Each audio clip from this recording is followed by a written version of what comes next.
Hi everyone! I'm doing my video a little early. It's Monday. Wow, really early, but I thought it was Tuesday. But I just wanted to get it done and get it posted so you guys could get going on your stuff, so you could study. I don't know if you'll see it's posted, but hopefully it benefits you guys in some way. So I'm going over psychosocial problems, and I'm just going to go over my outline for what I'm going to be talking about. So first off, last forum, woohoo, that's exciting. My dog, sorry. First off, I'm going to be going over externalizing and internalizing disorders, the difference between those, what are some of each. Then I'm going to be going over different segments of each film that I thought were meaningful to me. I really enjoyed both films, honestly, and I happened to watch that other one on ADHD, and I think it was the externalizing videos with the girl had separation anxiety and the boy had conduct disorder, and that was a good one too. I'm going to give my perspective on the juvenile system and a way to improve it if I don't like it or agree with it, and lastly, I'm going to invite you guys to offer some of your opinions. And so let's get started. To begin, I'm just going to go over the 4 basic principles that govern our understanding of psychosocial problems during adolescence. And first, a distinction must be made between experimentation and ongoing troublesome behavior. There's a big difference between experimenting and if you're going to have an ongoing problem with it, so that's one. Next, we must acknowledge the difference between behavior patterns that have their roots in childhood and those that appear in adolescence. You could have problems that in childhood that are just now coming out in adolescence, so that's another thing.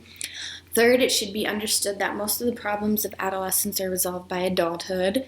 Adolescence is a time of changing, let's all remember that. So fourth, serious ongoing problems are not a typical or normal part of the adolescence experience. Oh my god, I'm so sorry.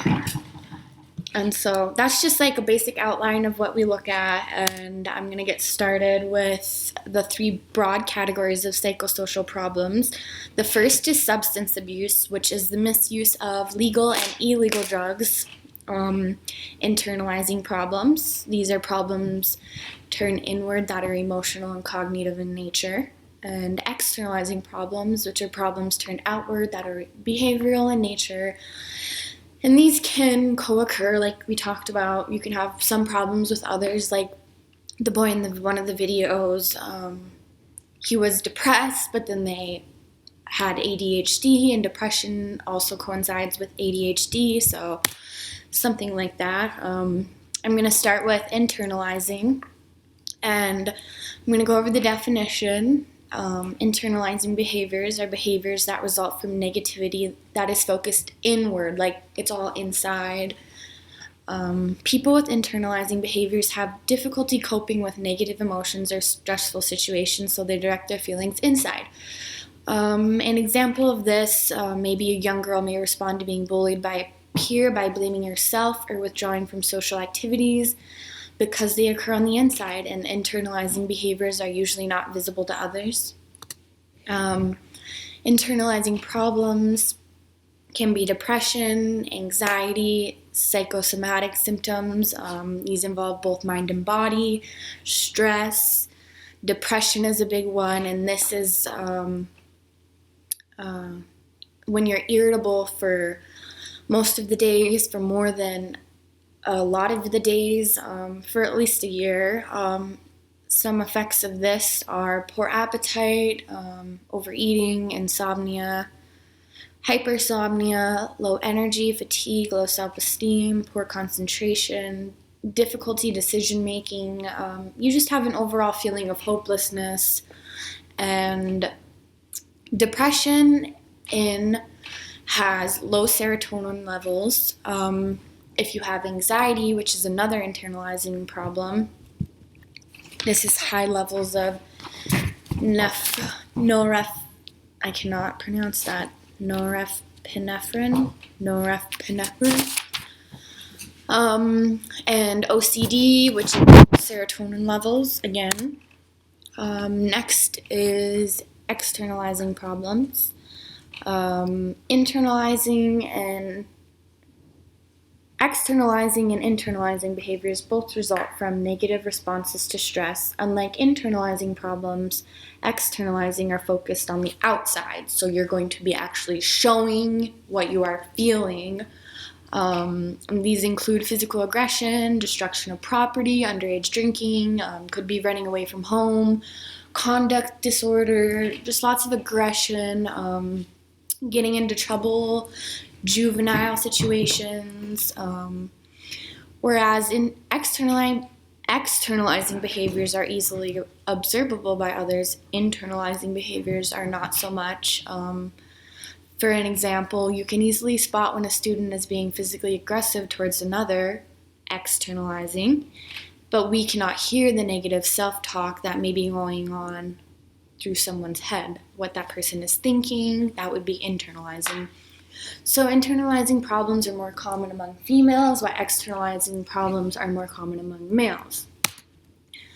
So that's the basis on those. Next, I'm going to touch on the two films, which the first one was Medicating Kids, which I do not agree with necessarily. I mean, I get the point where it can help to a certain level, but the children in this movie, the first one, who was 3 years old and thought he needed to be put on medication, I don't agree with that at all. I think there is better alternatives if you're going to.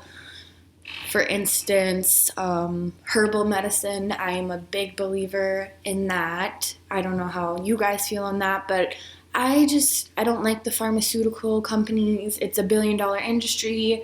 They're out to get money, and I think that documentary really showed that, because it talked about, I think it had Shrine Richwood was a company that was really pushing for Adderall and Ritalin use, and I felt like they were just shoving it down the kid's throat, honestly. The one girl, and even in the schools, the first girl, I can't remember her name, but her teacher was just talking about it, and she almost seemed like she was pushing more so for it, and she made it seem like the girl couldn't function unless she was on the drug, and I feel like everyone in the video made it seem like that. And I don't know, for some it did work, and I'm not totally against it, but I don't know. That second boy, the one that I talked about, was very depressed, and they put him on an Effexor, and after 7 days they had upped the dose, and I can't remember if it was a week after they had upped it that he actually tried committing suicide. And I just didn't get why such a young boy at this age was thinking about life in such a negative way. He sat there and talked about how crappy he felt and how he just looked out on his life like, I want to get a good job and this, and I'm just like, whoa, wait, like, at this age, I don't think I had a care in the world, and it just made me sad kind of in a way. And then it had that, the last boy, his name was Robin, and I liked how his mom said, I can't remember if his teacher asked him or if it was his mom, but she asked what was one thing he learned from second grade, I think it was, and it was to learn to shut up. And I can't believe that. I think that's ridiculous in a sense.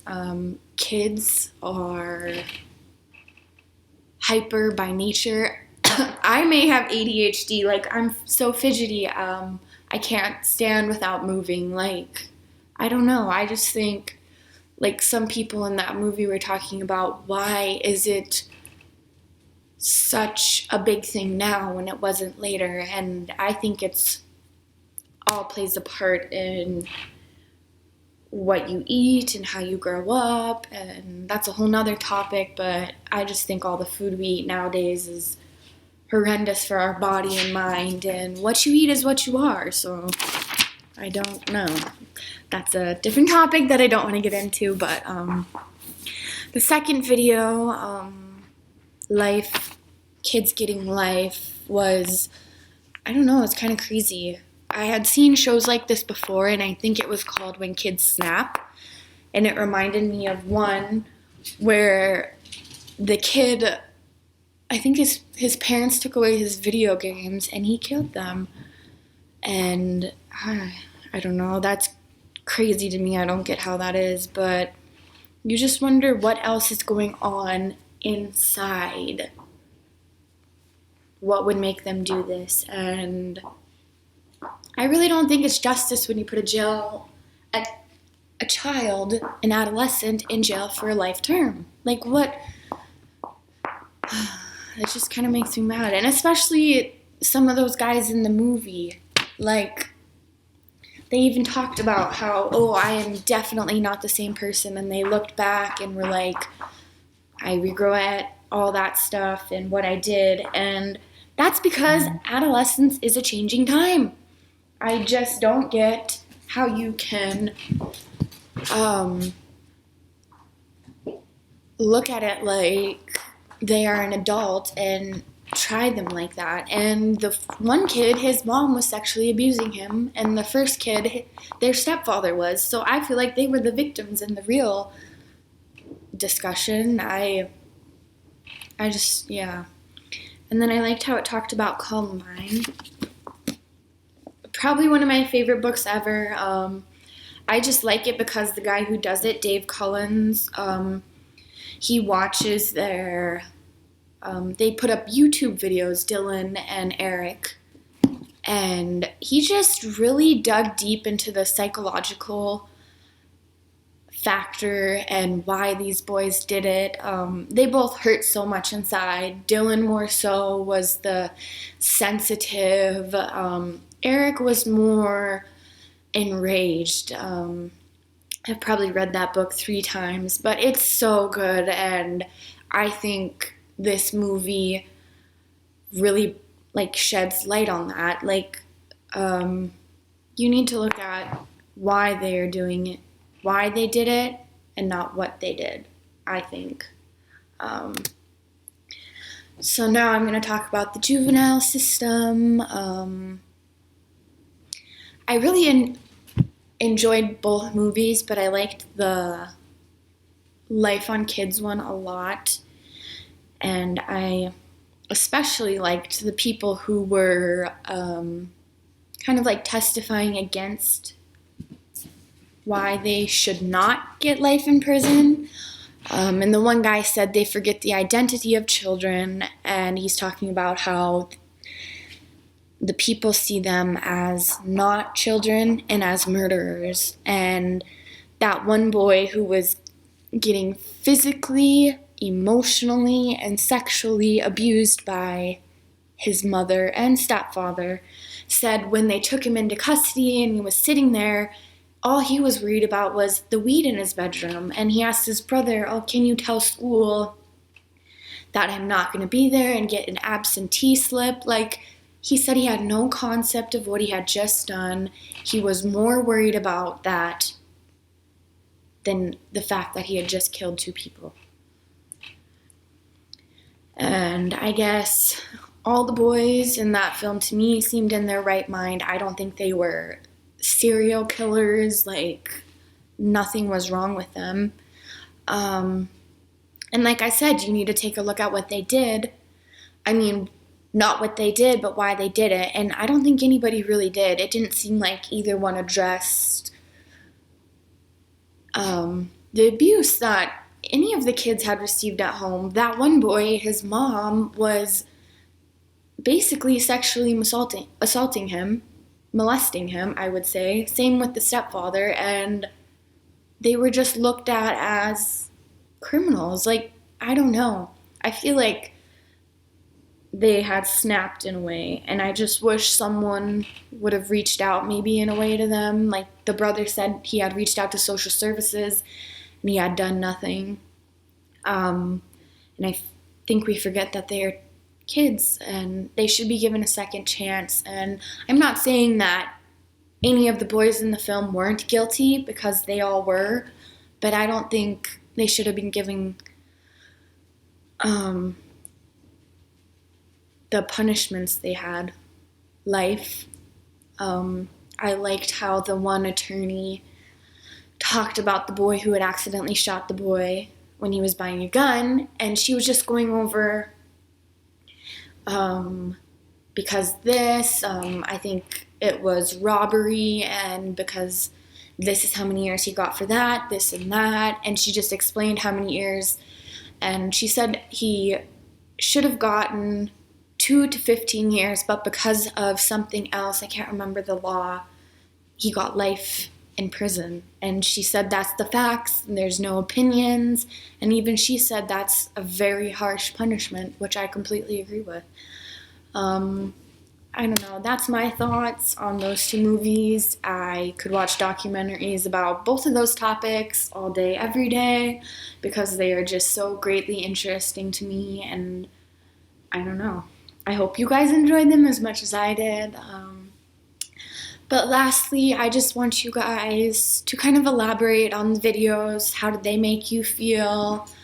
Do you agree with the life terms? How about medicating your children? What would be an alternative? Would you? You can go any direction with those, but just kind of how you feel. And then another question would be, I want you to think back to if you ever tried a substance, and you don't have to say, but the first time, and did you just try it to try it, or was there another underlying reason? Peer pressure. If you could just answer that too, that would be great. And then I just want to thank you guys. I've enjoyed this class so much and learned so much about the adolescent mind, and I look forward to becoming a teacher, and I wish you guys best of luck in whatever you're going into. I hope you have a great Christmas break, rest of semester, and good luck on the final. Thank you.